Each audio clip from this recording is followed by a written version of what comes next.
Perkenalkan, nama saya Doni Prasetyo Galung dengan NIM 4222001022. Kali ini saya akan membahas tentang Cloud Robotics, Current Status and Open Issues.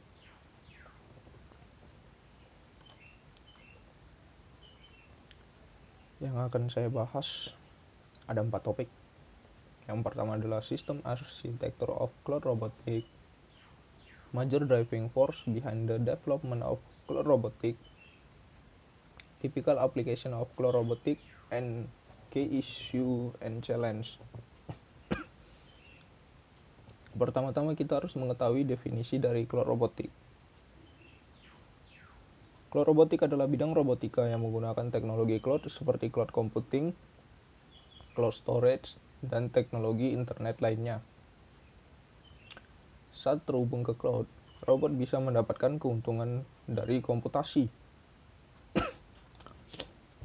penyimpanan, dan sumber daya komunikasi yang kuat dari pusat data modern di cloud.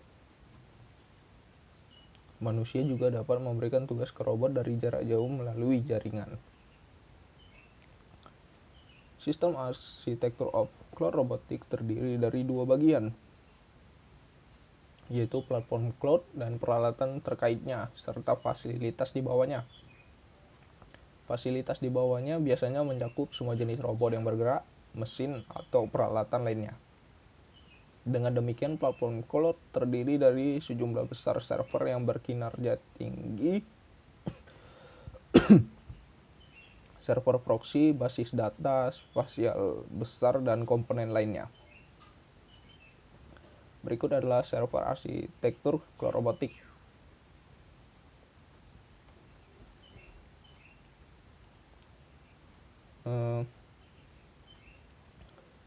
Di dalam awan ini atau cloud infrastruktur terdapat server, proxy server, dan database yang melakukan komunikasi 2 arah. Dari cloud infrastruktur ini memberikan perintah ke robot, yaitu SLAM, Navigation and Grasping.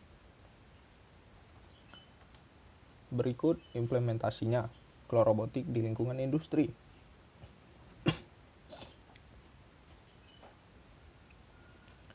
Di dalam cloud infrastruktur, cloud memberikan tugas ke SLAM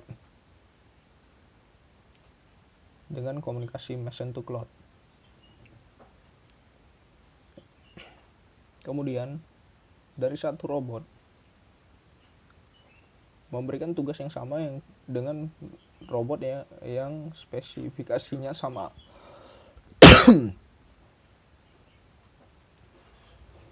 Dengan machine to machine. Sama halnya dengan task for grasping, yaitu dari cloud ke satu mesin, terus mesin yang lain mendapat tugas yang sama dengan komunikasi mesin to mesin.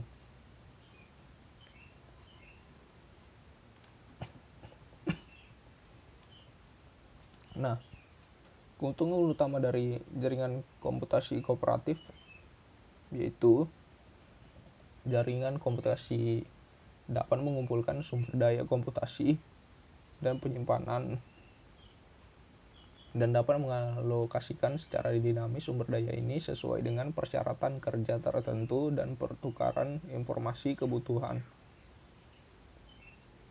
informasi keputusan pertukaran informasi dan keputusan dapat dibuat secara kooperatif antar mesin. Fitur utama dari arsitektur Cloud Robotics yang pertama adalah tugas komputasi bersifat dinamis dan sumber daya bersifat elastis dan tersedia sesuai permintaan. Yang kedua adalah otak dari Cloud Robotics ada di cloud itu sendiri. Hasil pemrosesannya dapat diperoleh melalui teknologi kerja jaringan. Yang ketiga, pekerjaan komputasi dapat didelegasikan ke cloud. yang mengarah ke beban robot yang lebih kecil dan masa pakai baterai yang sangat lama. Selanjutnya adalah major driving force behind the development of cloud robotic. Yang pertama adalah cloud computing for robotic. Komputasi awan atau cloud computing sangat cocok untuk analisis berbasis sampel dan telah banyak digunakan dalam aplikasi komputasi paralel skala besar. Di bidang robotika, karena kinerja komputasi yang tinggi dari sistem berbasis cloud, ketika tugas komputasi diunggah ke cloud, beban komputasi peralatan berkurang secara signifikan. Jadi, kegunaan cloud robotik ini sangat membantu dalam cloud computing. Yang kedua adalah big data for robotic. Big data dapat menyediakan sistem otomasi dengan akses ke sumber daya yang besar dalam infrastruktur cloud itu yang mungkin menjadi solusi untuk mengatasi tantangan sumber daya onboard yang terbatas. Salah satu keunggulan big data itu menyediakan indeks gambar, peta, dan data objek dari database global untuk terminal. Data tersebut meliputi gambar, video, peta, jaringan sensor, dan sebagainya. Yang ketiga adalah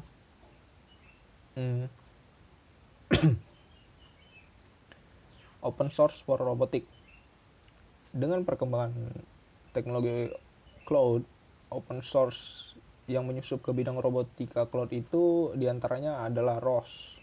Nah, ROS ini adalah kerangka kerja terkenal yang lisensi open source-nya memungkinkan peningkatan tingkat penggunaan kembali kode dan efisiensi pengembangan sistem operasi robot. Ada dua bagian utama di ROS, yaitu pemeliharaan sistem dan distribusi. Yang keempat adalah robot cooperative learning, yaitu sistem multi robot. Sistem multi robot ini adalah bidang dasar dari robotika. Dengan dukungan robot lain dalam satu tim, sistem multi robot dapat mengoptimalkan kekurangan individu, yaitu kekurangan individu, dan secara signifikan meningkatkan akurasi total dan kompleksitas tugas. Nah, contohnya pada SLAM serta navigasi. Pembelajaran kooperatif tradisionalnya itu yaitu track bersama, strategi kontrol, mentransfer data ke cloud secara signifikan, melepaskan tekanan komputasi dan penyimpanan masing-masing robot.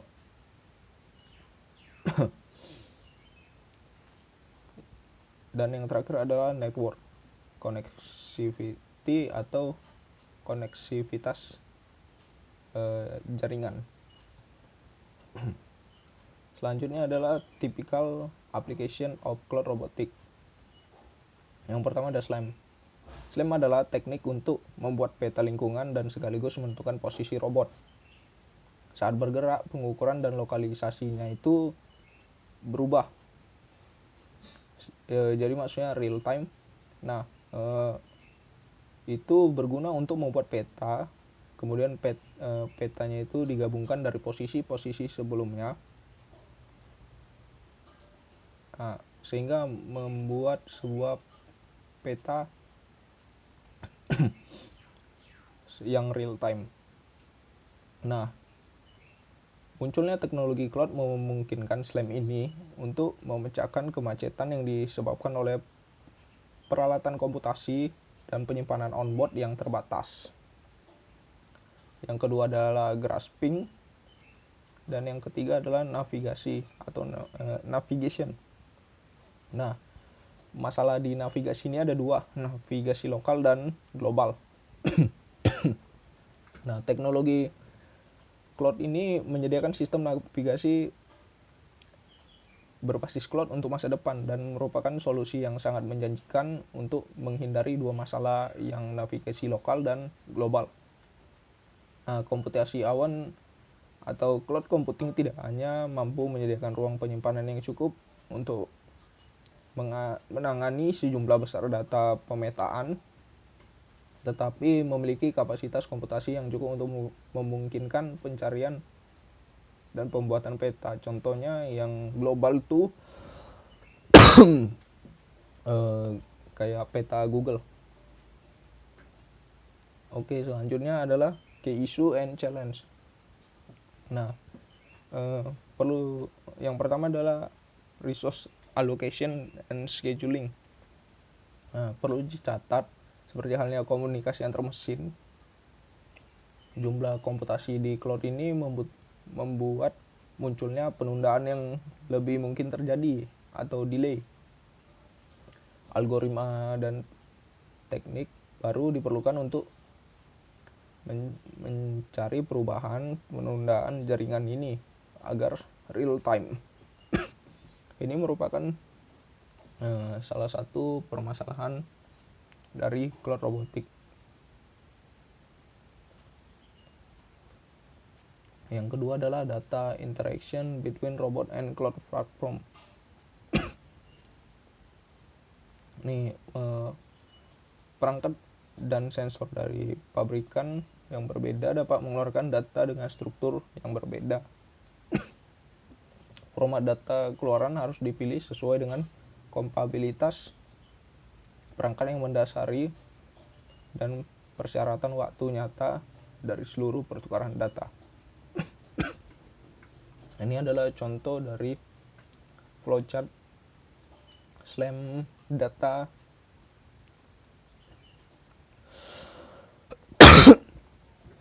ini adalah contoh flowchart SLAM dari data interaction. Yang pertama itu start, kemudian update surrounding information, kemudian di-upload. Jika yes, maka data formatnya dikonversi. Jika no, ulang lagi ke awal. Setelah dikonversi, di-upload ke cloud, diproses. Jika iya, dikirim ke robotnya. Jika tidak, maka tidak dikirim. Dan end. Yang ketiga adalah permasalahan cloud security atau keamanan.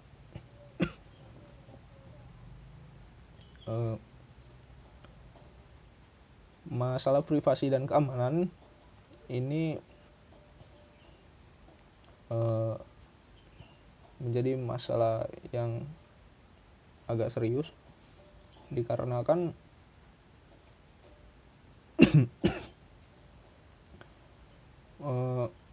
bahaya yang mempengaruhi data yang dihasilkan oleh perangkat komputasi dan sensor yang mengalami kebocoran data serius, terutama di bidang foto dan video, dapat membuat insiden. Masalah di cloud security ini lebih ke bagaimana menjaga privasi dari data tersebut agar tidak mengalami kebocoran.